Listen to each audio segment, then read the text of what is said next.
baadhi ya mashabiki wakiwamo wekundu wa Msimbazi Simba pengine wanaweza wakanyong'onyea kwamba mechi yao dhidi ya Nsingizini Hotspur imemalizika kwa suluhu bila, lakini watambue kwamba alichofanya kocha Dimitar Pantev, ingawa na yeye alionyesha kuhuzunika kwa timu yake kumaliza mchezo bila kufunga goli, lakini matokeo hayo ndio ambayo timu kubwa katika michuano ya CAF, hasa zile zenye mafanikio makubwa, kuyapata. Ndio kwa sababu Simba baada ya suluhu ya leo hii imemaliza kwa ushindi wa jumla wa mabao 3-0 na hivyo kusonga mbele kuingia katika hatua ya makundi ya ligi ya mabingwa barani Afrika kwa ushindi wa jumla huo wa 3-0. Kwa lugha nyingine, Simba malengo yao makubwa katika mchezo huu ilikuwa ni kusonga mbele, wamefanya hivyo. Wakiwa wameshashinda ugenini 3-0, maana yake kwenye uwanja wa Mkapa leo hii walikuwa wakihitaji ushindi wowote au sare yoyote, au hata kama wakifungwa basi Nsingizini Hotspur wasifunge kwa idadi ya mabao inayozidi mawili. Ndio kwa maana hata angefungwa 2-0 bado wangesonga mbele. Sasa kabla ya kuingia ndani, nikukumbusha tu kwamba wakubwa, naposema wakubwa ni pamoja na zile timu ambazo zina rekodi ya kuwa na mafanikio makubwa kwenye michuano ya klabu ya CAF, kwa maana ligi ya mabingwa ama kombe la shirikisho, ndivyo hufanya katika hatua hizi za awali za kuania kufuzu hatua ya makundi ya ligi ya mabingwa barani Afrika, na wakati mwingine hata katika hatua za mbele za mtoano, robo finali, nusu finali na hata finali yenyewe. Lakini pia hata kwenye mechi za hatua ya makundi, hizi timu ninazoziita kubwa kwa sababu ya rekodi zake za mafanikio zinapotaka matokeo wanayohitaji ili wasonge mbele, kwa maana ya kutoka katika hatua ya makundi kwenda robo finali, wakati mwingine hucheza kwa namna hii.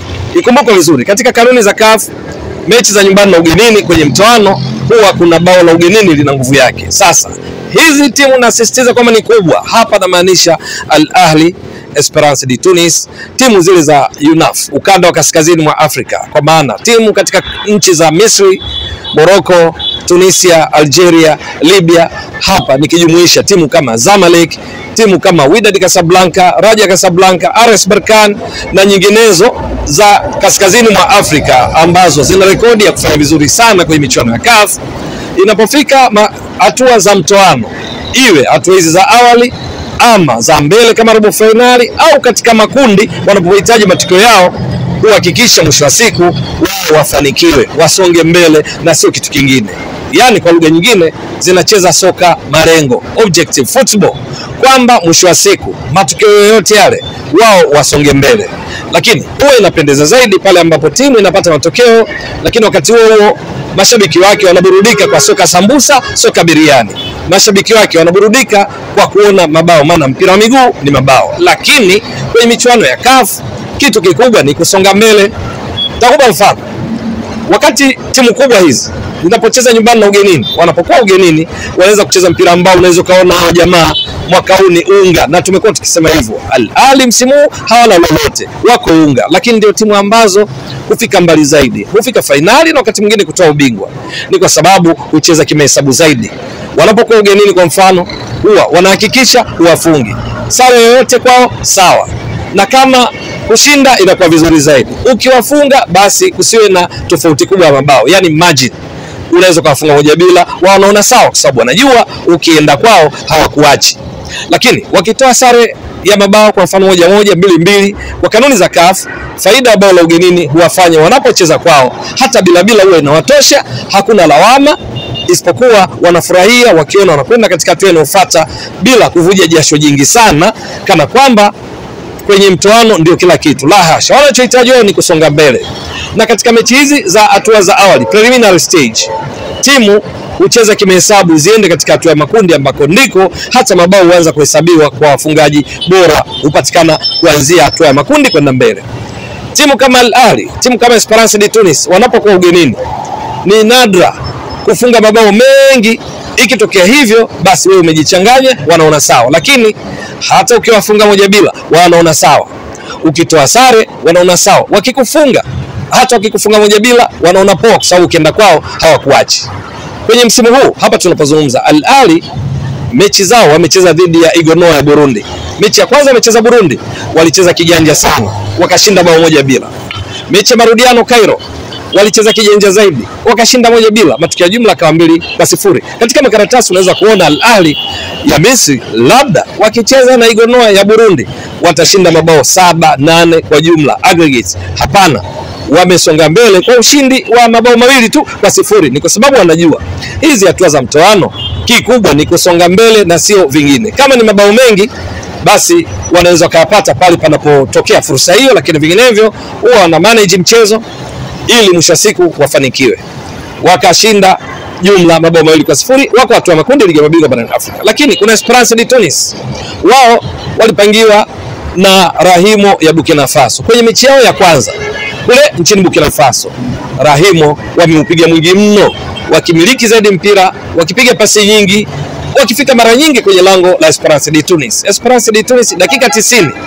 Timu hii ambayo kwa viwango vya ubora vya CAF ni namba 3 kwa ubora, huku Rahimo wa Burkina Faso hawamo hata katika orodha ya viwango vya ubora kwa sababu hawakidhi kigezo cha kwamba wamefuzu kwa hatua makundi ligi ya mabingwa ama kombe la shirikisho ndani ya misimu mitano.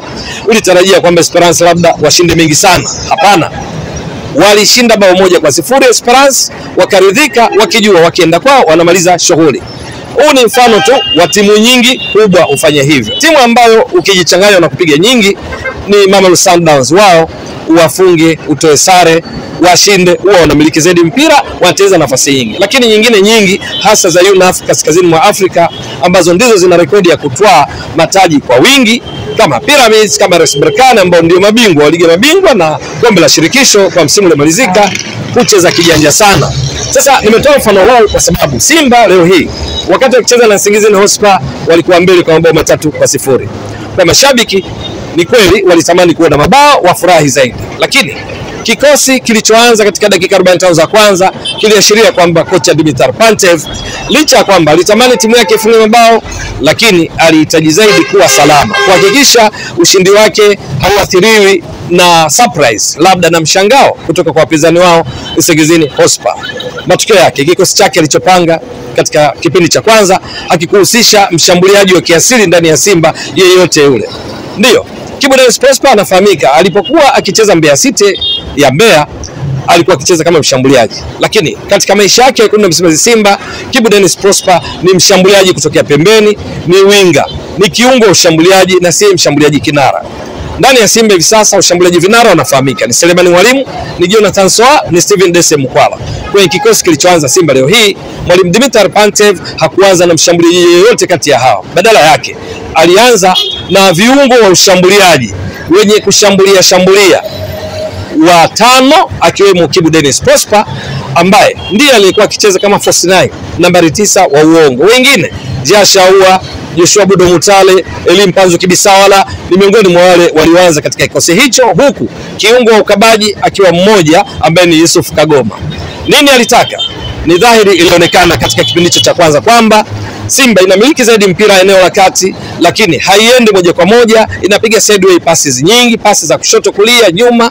Kwa vyovyote vile lengo ilikuwa ni kuhakikisha Nsingizini Hotspur hawapati nafasi ya kujenga mashambulizi kutoka katika eneo lao. Nsingizini Hotspur wanaishia na wao kushiriki katika kazi ya kujilinda zaidi, kwamba mpira uchezwe katika eneo lao, lakini huku Simba wakiwa hawana papara ili kuhakikisha kwamba wasiruhusu fursa kwa Nsingizini Hotspur kupata bao. Matokeo yake nini? Mpaka mapumziko Simba inamiliki mpira kwa 57%, Nsingizini 43%. Mpaka mapumziko jumla ilikuwa imepiga mashuti mawili na kati ya hayo hakuna hata moja lililolenga shabaha. Nsingizini Hotspur wao katika dakika zote 45 za kipindi cha kwanza, kwa sababu ya kuingia kwenye mfumo wa kocha Dimitar Pantev wa kuwafanya wawe bize katika kuzuia, viungo wao bunifu kina Sizwe Kumalo, lakini wachezaji wao wa eneo la kiungo cha ushambuliaji kama Joel Mandono, mchezaji kimataifa kutoka Uganda, wakajikuta muda mwingi wakishiriki katika kuzuia badala ya ubunifu. Mabeki wao wa pembeni kama Nkosingipile, Songwe, wote walijikuta wakitekeleza majukumu ya kuzuia. Wachezaji wao kama kina Kingsley Kwaki wakajikuta muda mwingi wakizuia. Matokeo yake nini? Dakika 45 za kipindi cha kwanza walipiga shuti moja tu, huku wao kocha wao Mandla Davis Kogi akieleza kabla ya mchezo kwamba wamekuja kupindua meza kibabe, akiamini wameshaisoma Simba watafunga mabao 3 kama ambavyo wao walifungwa na kisha kuona kama wanaweza kwenda kwenye hatua matuta au kufunga mabao mengi zaidi 4 na kuendelea ili wao wasonge mbele, lakini akawa mpiga shuti moja tu mpaka mapumziko, ishara kwamba Simba walikuwa wamewakamata Nsingizini, ingawa Simba walikuwa hawafiki sana langoni kwa Nsingizini kwa sababu zilizotoka kuzielezea. Kupotea muda kuisha kwa dakika 45, manake Simba walijiwekea mazingira sasa ya kuwapa wakati mgumu Nsingizini ambao walihitaji ushindi wa zaidi ya mabao mawili ili kujihakikishia kwamba wanakuwa salama na kusonga mbele hatua ya makundi. Simba walihitaji kama kutoka kueleza ushindi au sare yoyote ili wasonge mbele. Kipindi cha pili Mwalimu Dimitar Pantev akafanya mabadiliko ambayo yalionyesha kweli sasa anataka kufunga. Alioingiza washambuliaji wake Jonathan Soa, alimuingiza Steven Dese Mukwala, lakini pia walioingia walikuwa ni pamoja na kina Neo Maema, yote katika kuongeza chachu kasi ya kwenda kushambulia Nsingizini Hotspur ili kupata mabao. Ni katika kipindi ambacho Simba walipiga mashuti mengi zaidi. Mpaka mechi inakamilika, Simba walimiliki zaidi mpira kwa zaidi ya 60%. Simba walipiga mashuti 8 kwa ujumla, 3 yakilenga shabaha, huku ikikumbukwa mpaka mapumziko hakuwa na shuti lolote la kulenga shabaha. Mwisho wa siku mechi ikaisha kwa suluhu, lakini kuna matukio ambayo Nsingizini walikaribia kufunga, ikiwemo mpira wa kutenga uliosababishwa na faulo huyu David Kameta Duchu, ulipigwa na Eliswa Dlamini ukagonga nguzo, lakini pia Simba waligongesha nguzo kupitia kwa Jonathan Soa aliyekuwa amemfanyia pressing golikipa wa Nsingizini Hotspur kwa maana ya Dlamini.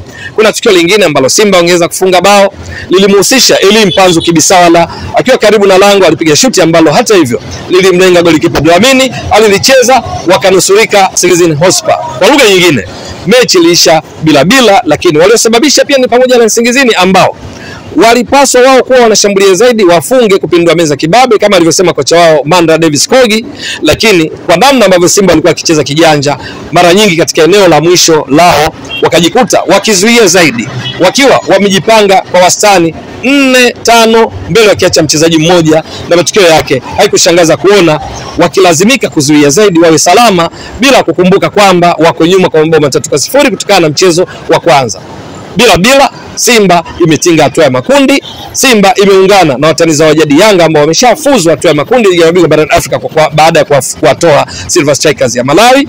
Wameungana na timu zingine za Tanzania kuandika historia, kwa mara ya kwanza Tanzania kupeleka timu 4 kwenye michuano ya CAF hatua ya makundi, ambao ni nani na nani? Azam FC wametinga hatua ya makundi kombe la shirikisho barani Afrika, lakini pia Singida Black Stars ambao nao wametinga katika hatua ya makundi kombe la shirikisho kwa kuwatoa Flambeau du Center ya kule nchini Burundi.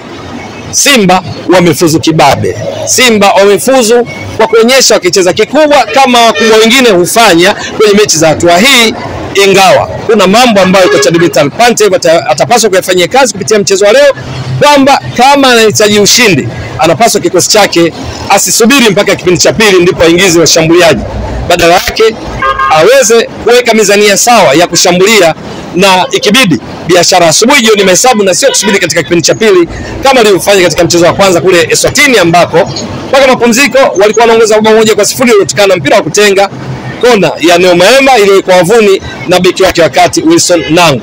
Lakini kipindi cha pili alipoongeza nguvu katika ushambuliaji kwa kuingia akina Kibu Dennis Prosper, Jonathan Soa, lakini pia Morris Abraham, matokeo yake wakafunga mabao mengine mawili aliyowekwa wavuni na Kibu Dennis Prosper.